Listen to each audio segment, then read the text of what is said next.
لم تتأخر ردة فعل الجبهة الشعبية لتحرير الساقية الحمراء ووادي الذهب البوليزاريو على تأكيد العاهل المغربي الملك محمد السادس أن الصحراء الغربية ستظل تحت سيادة المغرب. الجبهة هددت بالعودة إلى الكفاح المسلح في حال عدم تحرك المجتمع الدولي وانصياع المغرب للقرارات والشرعية الدولية، فإن الشعب الصحراوي لن يكون أمامه إلا خيار العودة إلى الكفاح المسلح.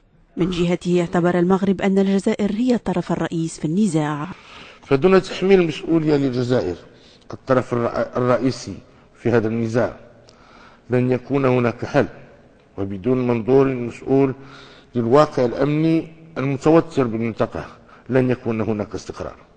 وزير الخارجية الجزائري أكد أن إنهاء الاستعمار بالصحراء الغربية يقع على عاتق منظمة الأمم المتحدة، وأن المغرب العربي بحاجة ماسة لهذه التصفية.